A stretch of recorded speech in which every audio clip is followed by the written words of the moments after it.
you want your content marketing to attract sales leads like you're trying to attract the love of your life? You want it to be fun for you. You want it to be fun and exciting for them. You just don't know how to have content marketing that does that? This is going to be the video for you. But I got to go downstairs to shoot, so just give me a quick second.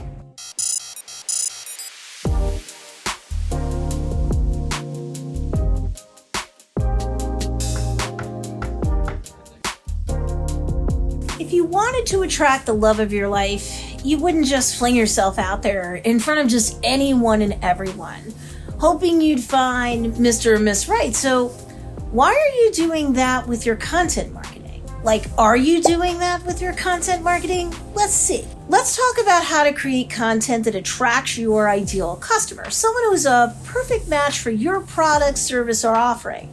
Someone who should be able to buy, and as soon as they're done consuming your content, they're totally ready, willing, and able to make that purchase. Otherwise, if you're an entrepreneur, why are you creating this content in the first place? Am I right? In fact, what I'm teaching today won't just help you in your short-term content marketing efforts, but will also help the long-term approach that you take in terms of content marketing on behalf of your brand. What I'm teaching you is not playing games or manipulation or anything like that.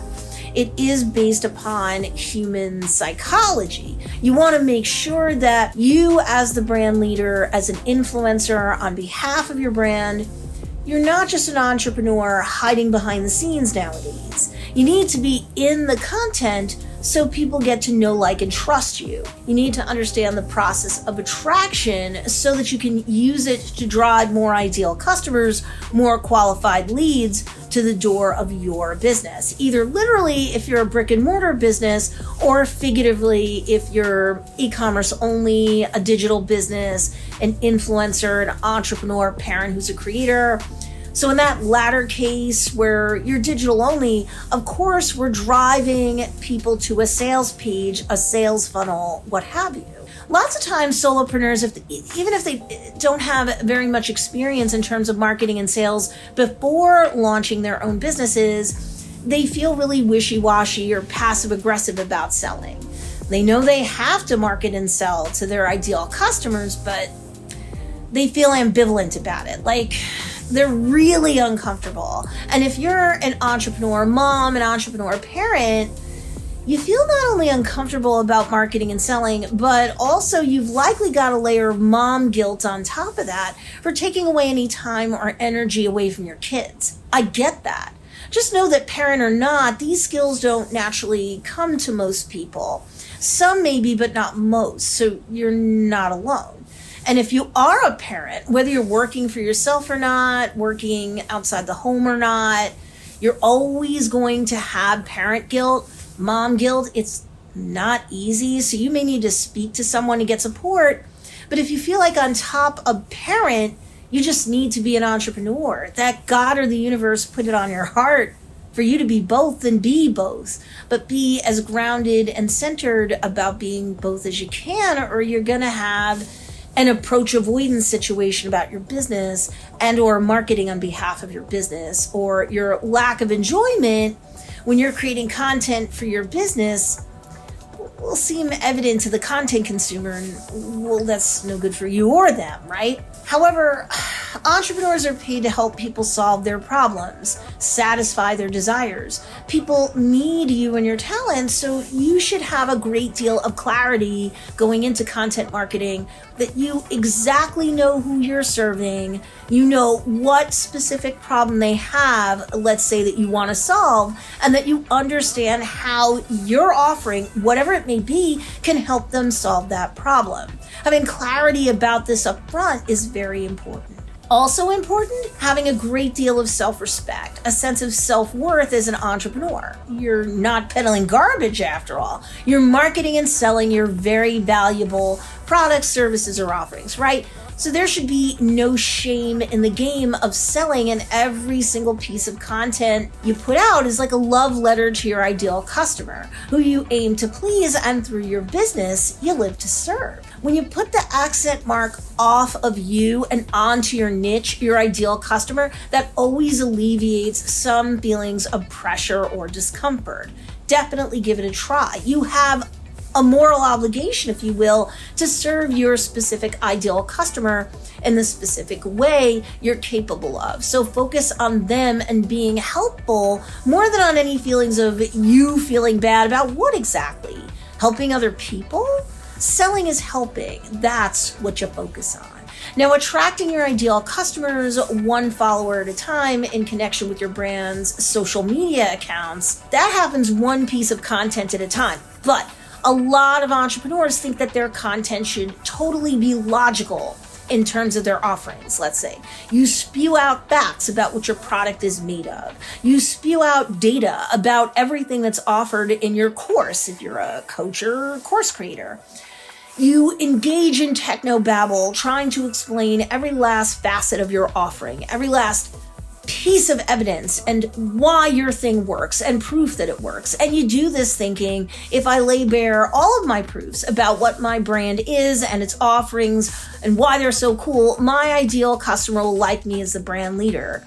They'll like my brand itself, and then boom, they'll commit, they'll buy. Nope, you're not attracting most people this way. Why? People buy through emotions first and then use logic to justify the purchase. That's just a cold, hard truth. Most people shop this way, they make purchases this way, they make investments this way. So you have to have content that appeals to their emotions to attract them to you and your brand. Features tell, benefits sell. If you show the benefit to your ideal customer in terms of them accepting your offer to help them solve their problem with your offering, and you really key into how solving their problem will make them feel, you win the sale. Any piece of content that leads off with the foot in the dance of emotions that will be experienced once the benefit is enjoyed by the ideal customer, well, that will win the sale. That will attract people to your brand as you as the influencer and or brand leader, and to the offerings that you sell, or to the sponsored link if you get a sponsorship as a creator, or if you're making affiliate income, to the affiliate link in question. A powerful way to create content that attracts sales conversions and has a strong hook that hits your customer right in the gut in terms of what's bothering them or troubling them, stoking those negative emotions, agitating the problem, if you will, and then downshifting into how you understand them and where they're at, why that's the case, and how if they accept your offer to get out of pain and into pleasure by following your call to action, clicking the link, making the purchase, what have you, by them doing so, they will get out of pain and into pleasure, and it will make them feel great. And then be very descriptive, using up to all 5 senses as you do, about how things will look and feel to them once their problem is solved. You get your ideal customer and where they're at right now and where they want to be. And content like this will attract people to your brand, and they're more likely to subscribe, follow, and stay in your brand community afterwards too. So please remember that establishing commonality is key when you're talking to your niche as you create content. So let's say you must establish commonality during a live stream, when you're sharing something during a video, when you're writing a blog post or social media post caption, and so on. What do I mean by establishing commonality? You're revealing to the content consumer, your ideal customer, that you have something in common with them, or you did, and therefore you understand them and you appreciate their struggle. You've been there before, walked in their shoes, and felt how they did. You remember feeling the frustrations they do now. You remember feeling sad or helpless, hopeless, and out of control the way they did, but you see you've solved the problem. You've cracked the code. You can help them now with the solution, what have you, through your products, your services, your offerings, your sponsors, your affiliate links, because you are one of them, or you used to be one of them. and you get them. That establishes rapport and commonality. That creates a bond with members of your niche. That's the feel, felt, found method in a nutshell. You know that your ideal customer feels a certain way. You felt that way too. And you found the solution, and it is whatever it is. Easy, right? Someone is elated when they feel like you are one of their kind or that you get them. Your content creates a much better experience for them because of the emotional hook that you started your content off with that grabs their attention. And then you shift right into establishing commonality with having been where they are now. And you are yourself currently where they want to be. And you can get them, you see them, you're here for them. How does this sort of stuff not resonate with someone? After all, at the end of the day, everyone's favorite subject is what? Themselves. And what's their most important topic? The thing that keeps them up at night, that problem that they just need to solve because they're so frustrated with it. They can't take it anymore. They're so concerned about it that they're pacing the floors at night.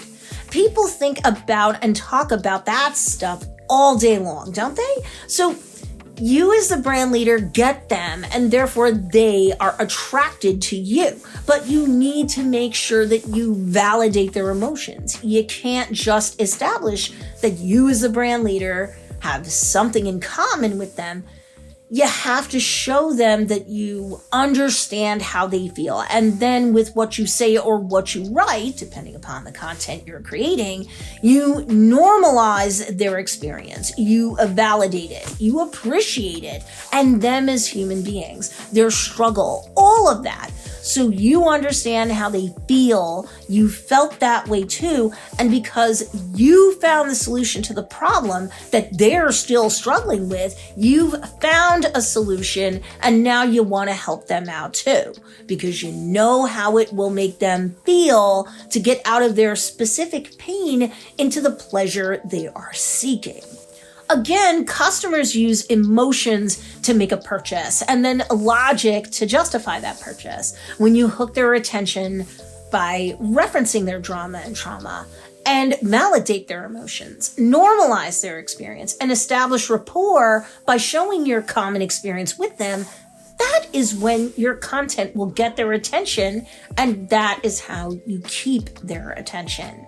Establishing commonality, establishing rapport, and revealing to them the benefit to them as they solve their problem, as they achieve their desired outcome, and how it will make them feel once they've crossed the finish line, that's great. So again, do not create content, be it relationship marketing content or straight up sales-based marketing content, where you just logically list your ideal customer's problem and then introduce them to your product, service, or offering and all of the features of that offering. You won't really motivate a purchase without channeling the emotions behind where your ideal customer currently is, given their problem, and then also the emotions attached to where they'll be once they're enjoying the benefit of having solved their problem. For an ideal customer to become a sales lead, they have to fall for your brand and its offering.